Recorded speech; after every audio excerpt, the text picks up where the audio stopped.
அஸ்ஸலாமு அலைக்கும் வரஹ்மத்துல்லாஹி வபரகாத்துஹு. அல்ஹம்துலில்லாஹி நஹ்மதுஹு வ நஸ்தஈனுஹு வ நஸ்தக்ஃபிருஹு வ நஊது பில்லாஹி மின் ஷுரூரி அன்ஃபுஸினா வ மின் ஸய்யிஆத்தி அமாலினா மை யஹ்திஹில்லாஹு ஃபலா முதில்ல லஹு வ மை யுத்லில்ஹு ஃபலா ஹாதிய லஹு. வ அஷ்ஹது அன் லா இலாஹா இல்லல்லாஹு வஹ்தஹு லா ஷரீக லஹு வ அஷ்ஹது அன்ன முஹம்மதன் அப்துஹு வ ரசூலுஹு அம்மா பஅத். கண்ணியத்திற்குரிய எல்லாம் வல்ல அல்லாஹு ஜல்ல ஷானஹு தஆலாவின் நல்லடியார்களே, அல்லாஹுடைய தூதர்களாகிய நபிமார்கள் தங்களுடைய வாழ்க்கையில் நுபுவத்தை நிரூபிப்பதற்காக இறைவனால் சில அற்புதங்கள் வழங்கப்பட்டாலும் அந்த மிகச்சில அற்புதங்களை தவிர மற்ற எல்லா விஷயங்கள்லையும் அவர்கள் மனிதர்களாகத்தான் இருந்தார்கள். எல்லா மனிதர்களுக்கும் எந்த மாதிரியான சக்தி இருக்கிறதோ, ஆற்றல் இருக்கிறதோ, அந்த மாதிரியான ஆற்றல் உள்ளவர்களாகத்தான் நபிமார்கள் இருந்திருக்கிறார்கள். நபிகள் நாயகம் ஸல்லல்லாஹு அலைஹி வஸல்லம் அவர்களும் இருந்திருக்கிறார்கள். மற்றவர்களைப் போலத்தான் அவங்களுடைய அறிவு, ஆற்றல், திறமை எல்லாமே எல்லாரையும் போல தான் இருந்ததை தவிர அல்லாஹ்வுடைய ஆற்றல் பெற்றவர்களாக அவங்க இருக்கவில்லை.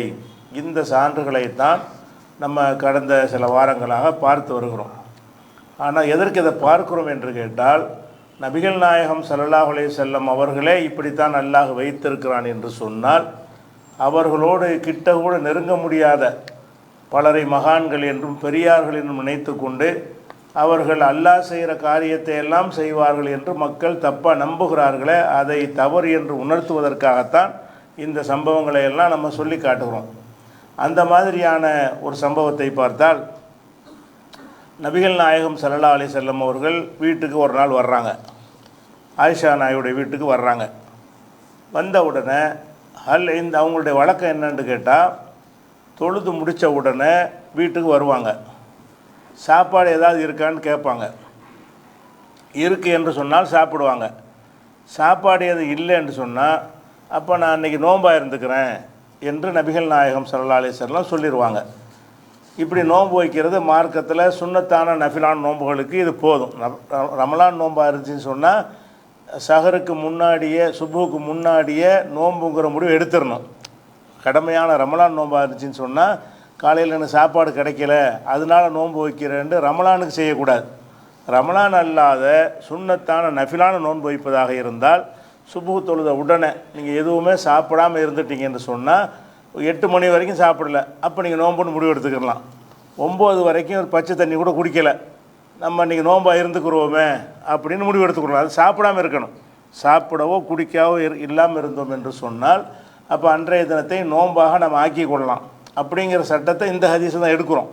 நபிகள் நாயகம் ஸல்லல்லாஹு அலைஹி வஸல்லம் இந்த நபி மொழியிலிருந்து தான் எடுக்கிறோம். அப்போ வீட்டில் வந்து என்ன செய்கிறாங்கன்னு கேட்டால், கேட்குறாங்க, ஹல் இந்தக்கும் செய்வுன், ஏதாச்சும் சாப்பிட இருக்குதா, வழக்கம் போல் கேட்குறாங்க. அப்போ ஆயிஷா நாயகி சொல்கிறாங்க, இல்லை, ஒன்றுமே இல்லை. அந்த நுசைபாங்கிற நம்முடைய வேலைக்கார பெண்ணுக்காக வேண்டி ஒருத்தங்க கொடுத்து விட்ட ஒரு உணவுப் பொருள் தான் இருக்கிறது, அதை தவிர வேறு ஒன்றும் இல்லை. அது வந்து சதக்காவாக கொடுத்து விட்டது, அதை தவிர வேறு உணவு இல்லை என்று ஆயிஷா நாயகி சொல்கிறாங்க. அப்போ ரசூல் ஸல்லல்லாஹு என்ன செய்கிறாங்கன்னு கேட்டால், சரி அதை கொண்டு வந்து வையின்னு சொல்லி அதை சாப்பிட்றாங்க. அப்போ இதில் வந்து ஒரு சந்தேகம் வரும்ல, அதுக்கு விளக்கம் சொல்கிறாங்க. என்ன சந்தேகம்னு கேட்டால், நபிகள் நாயகம் ஸல்லல்லாஹு அலைஹி வஸல்லம் அவர்களுக்கு ஜக்காத்து சதக்கா பொருள் வந்து ஹராம். சதக்காவை நமக்கு தந்தாங்கன்னு வைங்களேன், நம்ம சாப்பிட்டுக்கிறலாம். ரசூல் ஸல்லல்லாஹு அலைஹி வஸல்லமோ அவங்க குடும்பத்தார்களோ ஜக்காத்து பொருளை சாப்பிடக்கூடாது. சதக்காவை அதை கட்டாய கடமையாக கொடுக்குறதுக்கு பேர் ஜக்காத்து, நம்மளாக விரும்பி செய்கிறதுக்கு பேர் சதக்கா.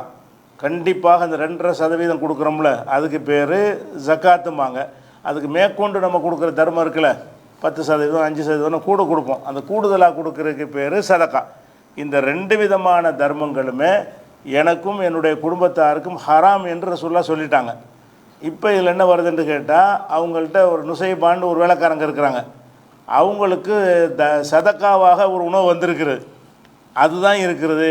அந்த சதக்கா வந்ததை வந்து நமக்கு அந்த நம்ம வேலைக்கார பெண்ணு தந்திருக்கிறாங்க, வேறு உணவு இல்லை அப்படின்ற உடனே அதை ரசூலுல்லாஹ் சாப்பிட்றாங்க வாங்கி. அப்போ சதக்காவை சாப்பிடக்கூடாதுல்ல, ரசூலுல்லாஹ் என்ன செய்யக்கூடாதுன்னா, சதக்கா உணவு தான் வந்திருக்குன்னு தெரியுது, அப்போனா சதக்காண்டா எனக்கு வேணான்னு சொல்லணும்ல. அப்படி சொல்லாமல் அதை சாப்பிட்றாங்க. சாப்பிடும் என்ன காரணம் சொல்கிறாங்கன்னா, அது இப்போ இடம் மாறிவிட்டது, அந்த பெண்ணுக்கு வந்து சதக்கா வந்தது, அந்த பெண்ணு நமக்கு தந்தது அன்பளிப்பாக தந்தாங்க. சதக்கான்னு சொன்னால் இறக்கப்பட்டு பச்சாதாபப்பட்டு கொடுக்கறதுக்கு பேர் சதக்கா. நம்மள்ட்ட வேலைக்காரங்க நமக்கு முதலாளி கொண்டே கொடுக்குறது சதக்காவாக இருக்குமா? நம்மள்ட்ட வேலை செய்கிறவங்க வந்து முதலாளி மேலே இறக்கப்பட்டால் கொடுப்பாங்க, அன்புல கொடுப்பாங்க. அன்புல கொடுக்குறத ரசூலுல்லாஹ் வாங்கிக்கிடுவாங்க, அன்பாக கொடுக்குறதை வாங்கி கொடுவார்கள். பரிதாபப்பட்டு கொடுக்குறதுக்கு பேர் தான் ஜக்காத் சதக்கா. இந்த பரிதாபப்பட்டு கொடுக்குற உணவை வாங்க மாட்டார்கள். முகப்பத்தில் வரக்கூடியது வந்து என்ன செய்வாங்கன்னா, அதுக்கு ஹிபத்துன்னு பேர், ஹதியாண்டு பேர். இந்த உணவுகளை ரசூலுல்லாஹ் வாங்கி கொள்வாங்க. இப்போ என்னென்னு கேட்டால், அந்த நுசைபாங்கிற வேலைக்கார அம்மாவுக்கு ஒருத்தங்க கொடுத்தாங்கல்ல, அது இறக்கப்பட்டு சதக்காவை கொடுத்துட்டு போயிட்டாங்க. அந்த அம்மா ரசூலுல்லாஹ் கொண்டாந்து கொடுக்குறாங்கல்ல, ஆயிஷா நாய்கிட்ட கொடுக்குறாங்கல்ல, அது சதக்கா கிடையாது. ஏன்னு கேட்டால், ஆயிஷா நாய் வந்து அவங்களுடைய முதலாளியாக இருக்கிறாங்க. முதலாளிக்கு போய் என்ன செய்ய மாட்டாங்க, சதக்காவை கொடுக்க மாட்டாங்க. நமக்கு கிடைச்ச உணவு நம்ம ரசூலுல்லாஹ்வுக்கு ஒரு அன்பு செலுத்துவோமே என்பதற்காக கொடுக்குறாங்க. அதனால அந்த பெண்ணுக்கு தான் அது சதக்கா, எனக்கு அது ஹதியா. அந்த பெண்ணுக்கு அவங்க கொடுத்தது வந்து சதக்காவை கொடுத்து விட்டாங்க.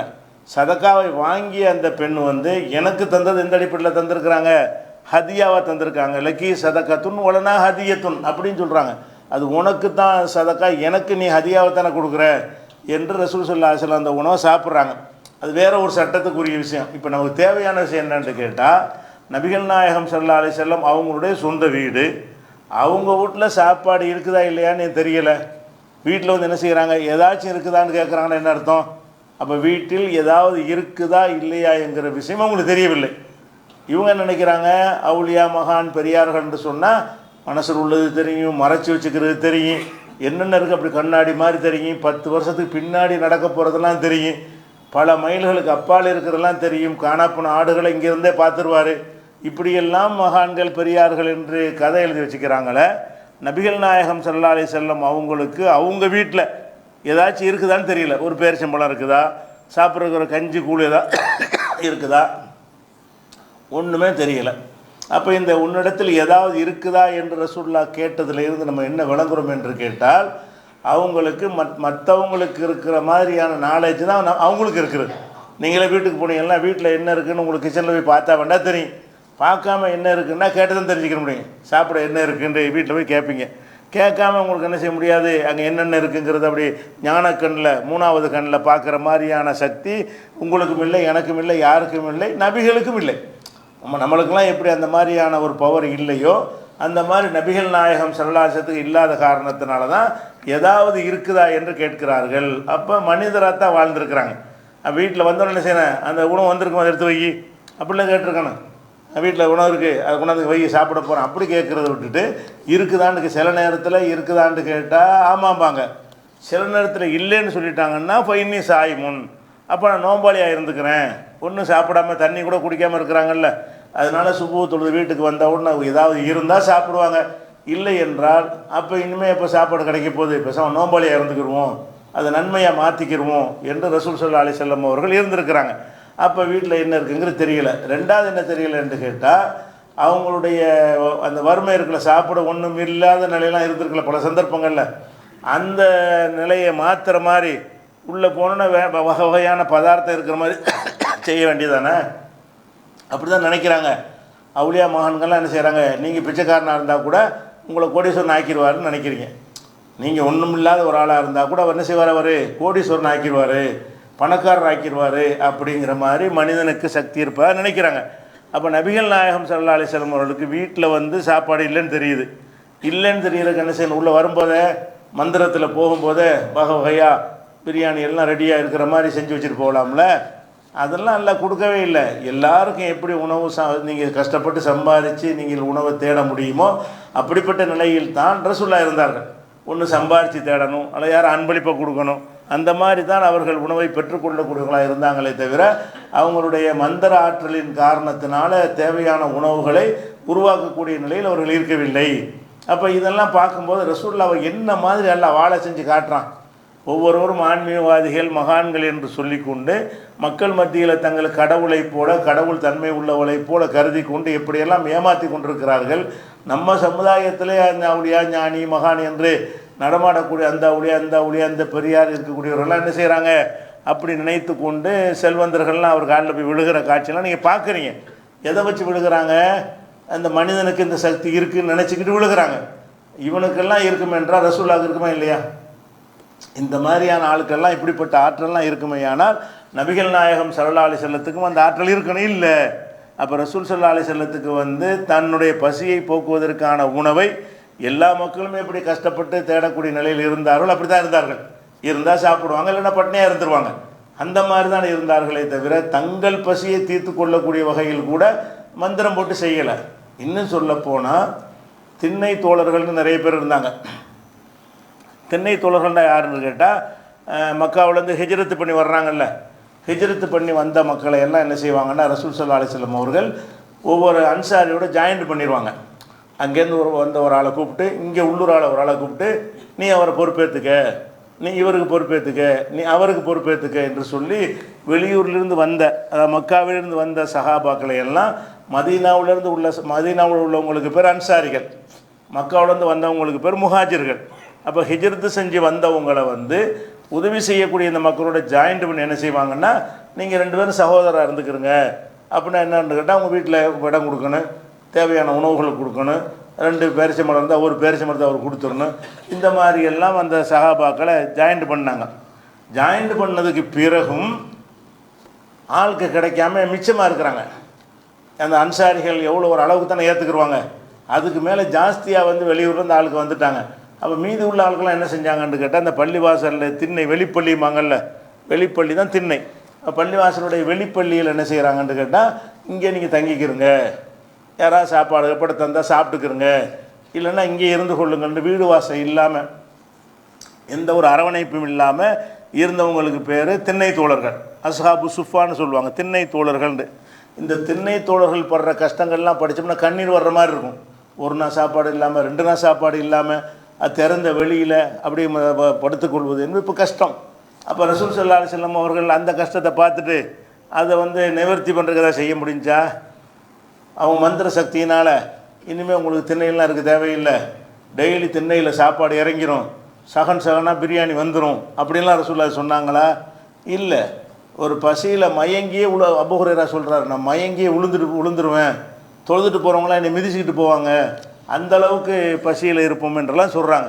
அப்போ அந்த சஹாபாக்கள் பசியோடு இருக்கிறதை பார்த்து விட்டு கூட அந்த பசியை போக்குவதற்கு மனிதன் செய்யக்கூடிய வேலைகளை செஞ்சாங்களே தவிர மந்திர வேலைகளை செய்யலை. மந்திரத்தினால் என்ன செய்யலாம்? அவங்களுடைய வறுமையை போக்குவதற்கு ஏன்னா மந்திரன்னு ஒன்று இல்லை, இருந்ததுன்னு செய்வதற்கு அப்படியான ஒரு பவரோ சக்தியை கொடுக்கவில்லை என்பதை நம்ம இந்த சம்பவத்தில் செய்கிறோம், அறிந்து கொள்கிறோம். அதே மாதிரி நபிகள் நாயகம் ஸல்லல்லாஹு அலைஹி வஸல்லம் காலத்தில் அவங்க ஒரு நிலைப்பாடு வச்சுருந்தாங்க. எந்த நிலைப்பாடுன்னு கேட்டால், யார் இறந்து போனாலும் ரசூலுல்லாஹ் தான் ஜனாசா தொழுவிப்பாங்க. மற்ற வக்து தொழுகைக்கெல்லாம் ஆங்காங்கே பள்ளிவாசல் மஹல்லா பள்ளிலாம் இருக்கும், தெருவுக்கு தெரு பள்ளிவாசல் இருந்தது. எல்லாருமே இந்த பள்ளிக்கு தொழு வரமாட்டாங்க. ரசூலுல்லாஹ்வுடைய காலத்தில் மஸ்ஜித் நபவின்னு ஒரு பள்ளி இருக்கிறது, அதில் அந்த பகுதியில் உள்ளவங்க தான் தொழுவாங்க. அந்தந்த தெருக்களில் உள்ளவங்க என்ன செய்வாங்கன்னா, அவங்கவுங்க ஒரு பள்ளிவாசல் உண்டாகி கொள்வாங்க. எல்லா முஸ்லீம்களும் இந்த பள்ளிக்கு வரமாட்டாங்க, அவங்க தெருவில் உள்ள பள்ளியில் தான் தொழுவாங்க. ஆனால் ஒருத்தர் இறந்து விட்டார் என்று சொன்னால் இங்கே தான் கொண்டு வருவாங்க. ஏன்னா ரசூலுல்லாஹ் அந்த ஜனாசாவுக்கு தொழுவிச்சு அதனுடைய அந்தஸ்து கூட தானே.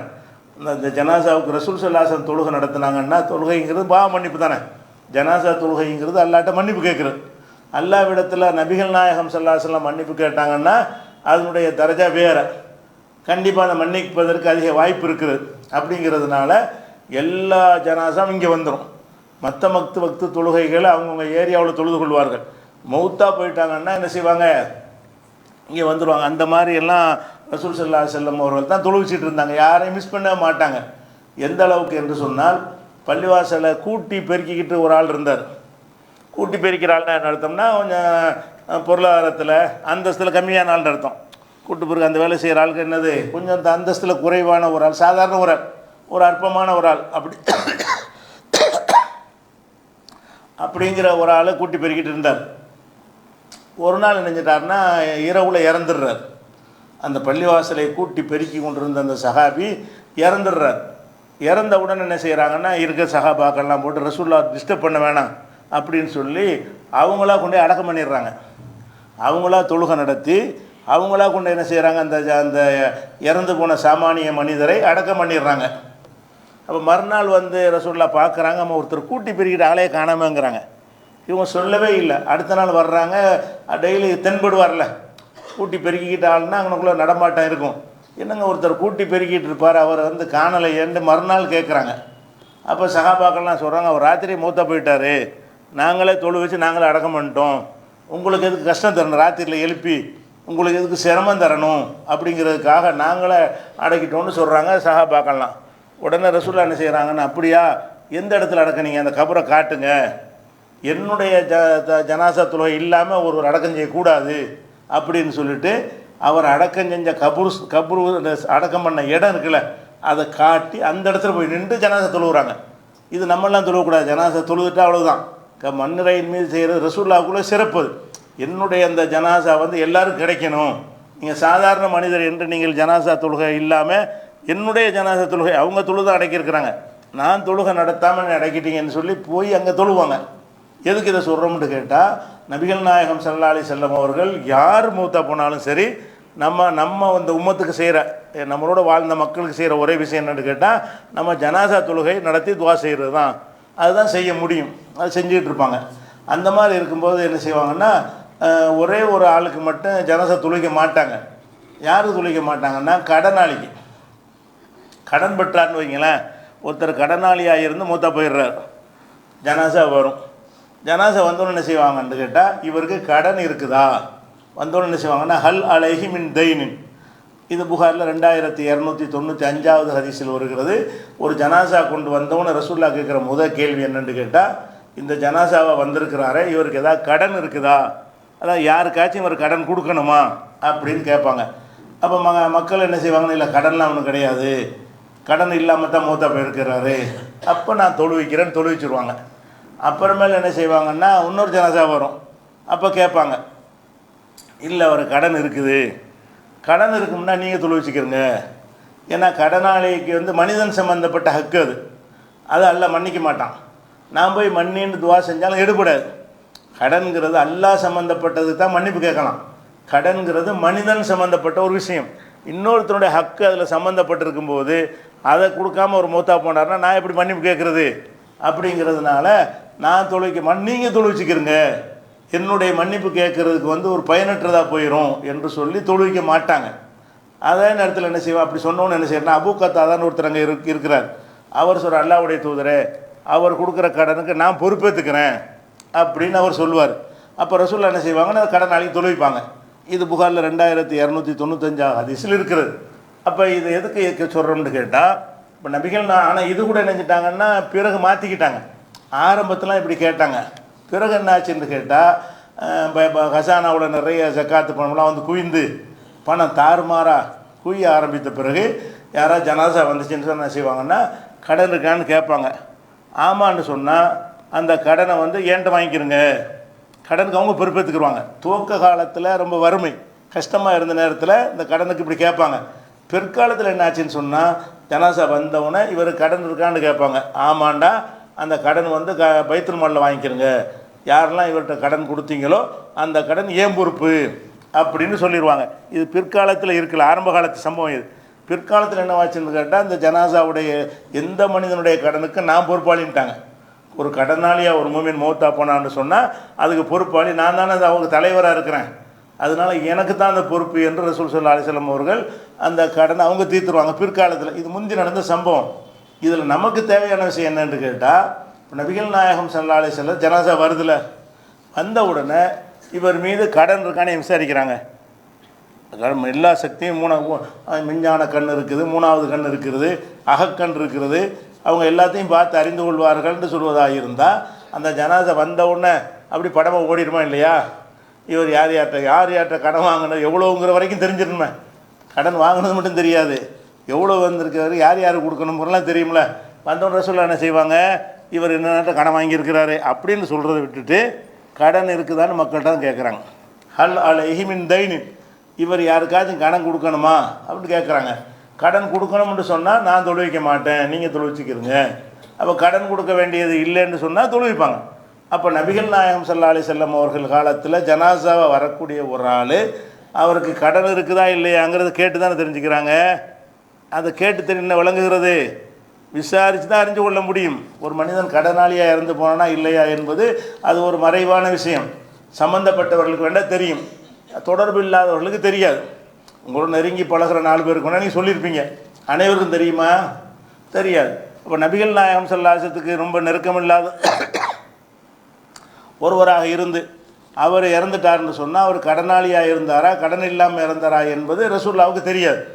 உங்களுக்கு தெரியாதது போல் எனக்கு தெரியாததை போல் எல்லா மக்களுக்கும் தெரியாதது போல் அவங்களும் தெரியவில்லை. அப்போ ஏன் இல்லை அந்த மனிதர் மாதிரி அவங்கள வாழ வைக்கிறான்? எல்லாம் நினச்சிருந்தான்னு சொன்னால் அந்த ஜனாசா வரும்போதே வஹி தொடர்பு வர இருக்குல்ல, அந்த வஹியை கொண்டு அறிவிக்கலாம்ல. முகமதே இந்த ஆள் ஒரு 10 லட்ச ரூபா கடனாளியாக இருக்காருன்னு ஒரு வஹியில் அறிவிச்சு விட்டுலாமா இல்லையா? அப்படியே செஞ்சானல்ல. வஹி தேவைக்கு தான் வஹி,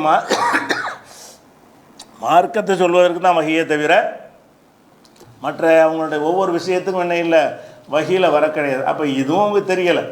அதே மாதிரி இந்த கூட்டி பெருக்கிட்டு இருந்த ஒரு ஆளை ராத்திரி அடக்கிட்டாங்கல்ல, அடக்குனாள் எப்போ பார்க்குறாங்க ஆளை காணாம், எங்கே அந்த ஆளுன்னு கேட்குறாங்க.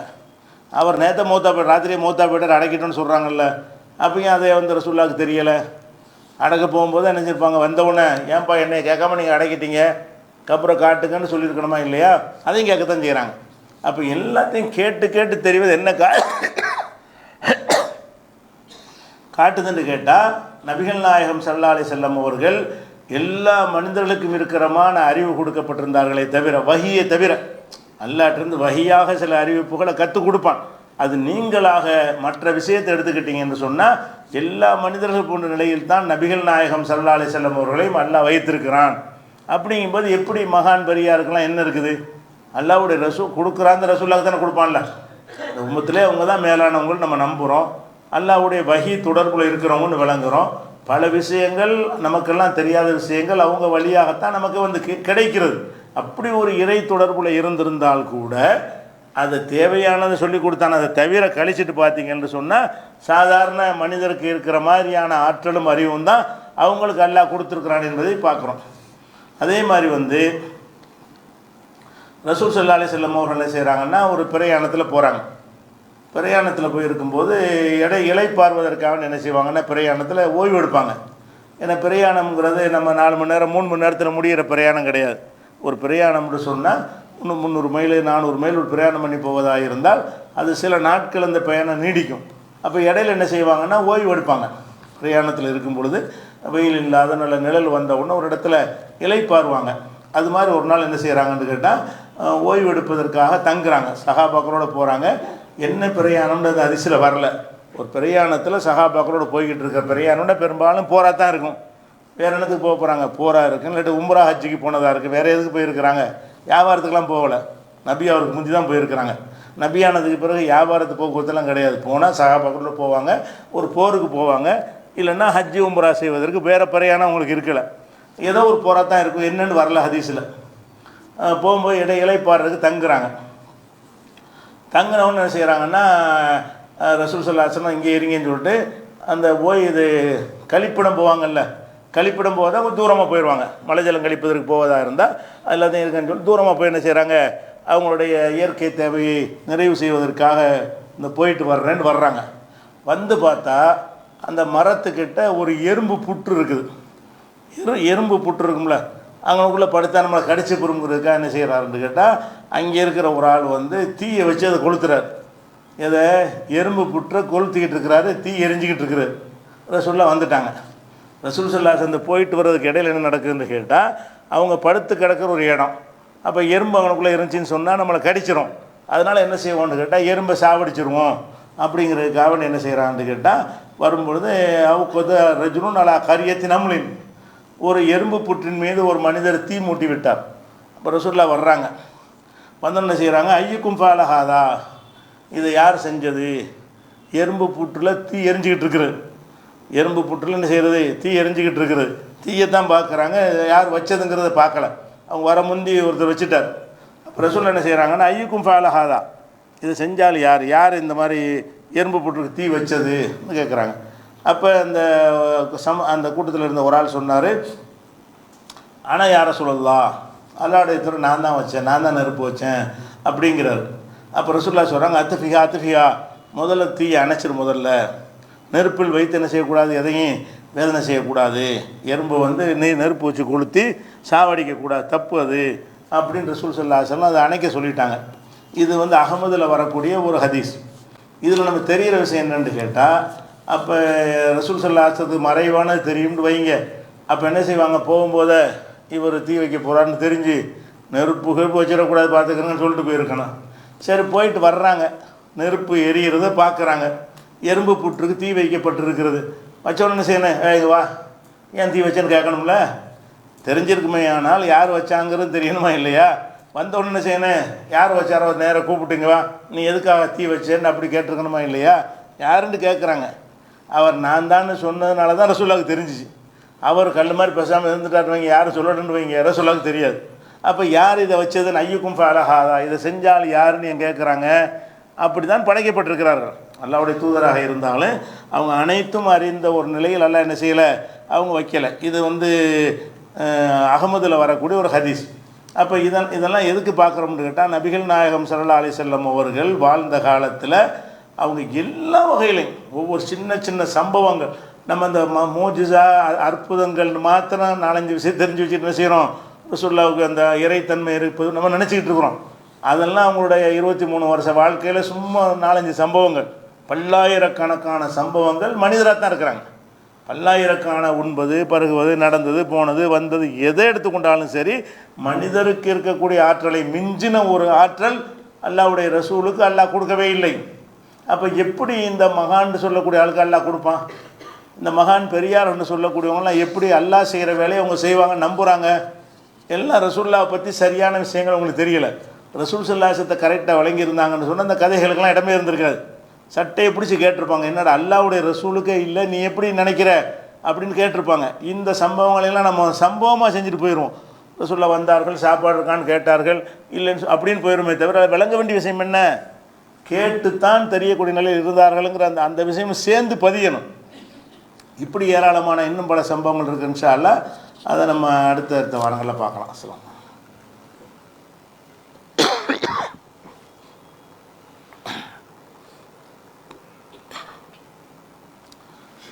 அன்பிற்குரிய சகோதர சகோதரிகளை, நம்ம சென்னையில் அந்த அசோக் நகர் என்கிற ஒரு பகுதியில் ஒரு அரசாங்க பள்ளிக்கூடம், கவர்மெண்ட் ஸ்கூல் இருக்குது.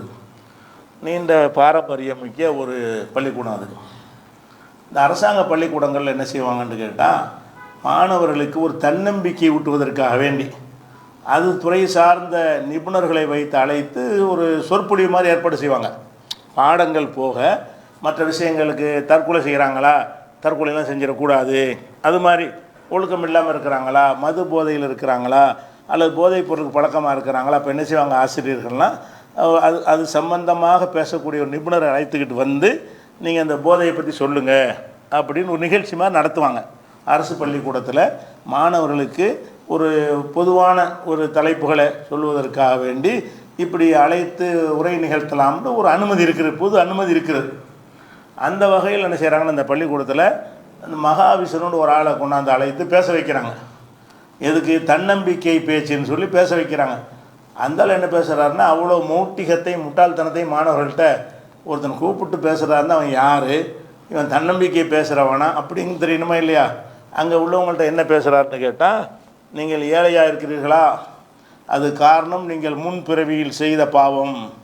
நீங்கள் ஊனமுற்றவர்களாக இருக்கிறீங்களா, அதுக்கு முந்தின பிறகு என்னமோ செஞ்சுருப்பீங்க. இதெல்லாம் மூட நம்பிக்கை. இதெல்லாம் இப்படி பேசக்கூடாது என்று தான் கல்வி திட்டத்தில் இருக்கிறது. மூட நம்பிக்கையை விதைக்கிற விதமாக என்ன செய்கிறார், அவர் வந்து மாணவர்கள் மத்தியில் பேசுகிறார். அப்போ அது மாதிரி என்னென்னா, நம்ம ஆரம்ப காலத்தில் நமக்குன்னு சில வேதங்கள் இருந்தது, சில மந்திரங்கள் இருந்தது. ஒரு மந்திரத்தை ஓதினால் நெருப்பு மலையை இறங்கும், ஒரு மந்திரத்தை ஏறி ஓதினால் அப்படி நம்ம பறந்து போகலாம், அதையெல்லாம் எதிரிகள் அழித்து விட்டார்கள் என்று சொல்லி அப்படியே இந்த காவிகள் புழுகுவாங்கள்ல, அதை அப்படியே வாந்தி எடுக்கிறார் மாணவர்கள்ட்ட. எடுத்த உடனே அங்கே ஒருத்தர் சங்கர்ன்ற ஒரு ஆசிரியர், அவர் கண்ணும் தெரியாத ஆள், ஊனமுற்ற ஒரு ஆள், அந்த கோட்டாவில் டீச்சராக இருக்கார். அவரையும் சேர்த்து சொல்கிறாரு, குருடனர். காரணம் என்னது, முன்பு அதன காரணம் அவர் கோவம் என்ன செய்கிறாரு, இந்த மாதிரிலாம் பேசக்கூடாது, இது மாதிரி பேசுவதற்கு இடமில்லைன்னு அப்படி தான் பேசுவேன்னு பெரிய வாக்குவாதம் நடக்கிறது. அது வீடியோவாக எடுத்து இணையதளங்கள்லாம் பரப்பி விட்டாங்க. அரசு பள்ளிக்கூடத்தில் இவரை எப்படி கூப்பிட்டாங்க, இவர் தன்னம்பிக்கை பேச்சாளர்னு எப்படி நீங்கள் நினச்சி கூப்பிட்டீங்க, இந்த மாதிரி தலைப்புகளில் பேசுகிற மூட நம்பிக்கை விதைக்கிற மாதிரி பேசுகிறதுக்கு தானே பள்ளிக்கூடம் என்று சொல்லி வைரலாகி பயங்கரமாக ஆளாளுக்கு கேள்விகள்லாம் கேட்ட உடனே கடைசியில் முதலமைச்சரே இறங்கி அதுக்கு மறுப்பு சொல்கிற அளவுக்கு கல்வி அமைச்சர் மகேஷ் என்ன செய்கிறாரு, அவர் அன்பிலுடைய மகன் அவர் என்ன செய்கிறாருன்னு கேட்டால் அவரும் கண்டித்து இது தப்பான விஷயம், இது யார் கூப்பிட்டாங்களோ அவங்க நடவடிக்கை எடுப்பேன், இது இதுக்கு அனுமதி கிடையாது, இந்த மாதிரி மூட நம்பிக்கை பேசுவதற்கு எங்களை மீறி நடந்திருக்கிறது, அதை விடமாட்டோம்னு சொல்லிவிட்டு இன்றைக்கு அந்த தலைமை ஆசிரியர் இடமாற்றம் வேறு செஞ்சுட்டாங்க. அது மாதிரி இவர் அங்கே இந்த மாதிரி பிரச்சனையை கிளப்புனால அவர் ஒரு வழக்கும் போடுவோம் என்று எச்சரிக்கையும் பண்ணியிருக்கிறாங்க. இது அரசின் மீது நம்ம குறை சொல்ல முடியாது. பல்லாயிரம் பள்ளிக்கூடங்கள் இருக்கும் பொழுது ஒவ்வொன்றிலையும் நடக்கிறது என்னங்கிறது தெரியாது. தெரிஞ்சதுக்கு பிறகு ஒழுங்காக நடவடிக்கை எடுத்துட்டாங்கன்னா அரசாங்கத்தை குறை சொல்ல முடியாது. ஆனால் காவிகள் எந்த அளவுக்கு கல்வி கொடுத்த கூட இருக்கான்னு பாருங்கள். அரசாங்க பள்ளிக்கூடத்தில் யாரை கூப்பிட்டு இந்த மாதிரி இந்த கருத்துக்களை நச்சு கருத்துக்களை விதைக்கலாம்ங்கிற அளவுக்கு இருப்பார்களே. ஆனால் அந்த தமிழரசி அந்த ஆசிரியருடைய பேர், அந்த தலைமை ஆசிரியரை நினைஞ்சிட்டாங்க இன்றைக்கி இடமாற்றம் வேறு இடத்துக்கு மாற்றிட்டாங்க முதல் கட்டமாக. அப்புறம் 3 நாளைக்குள்ளே விசாரித்து நடவடிக்கை எடுப்போம்னு சொல்லி நல்ல நடவடிக்கை எடுத்துட்டாங்க. ஆனால் இன்னும் வீரியமாக என்ன செய்யணும், அரசாங்கம் எந்தெந்த கல்விக்கூடங்களில் இந்த மாதிரி காவி சிந்தனை உள்ளவங்க இது மாதிரி இயக்கங்களோட தொடர்பு உள்ளவங்க இருக்கிறார்கள் என்று கண்டறிந்து அவர்கள் இனிமேல் இதுவும் நடக்காதவாறு என்ன செய்யணும், அரசாங்கம் பார்த்து கொள்ள வேண்டும் என்பதை ஒரு கோரிக்கையாக வைத்து முடித்துக் கொள்கிறேன். அஸ்ஸலாமு அலைக்கும்.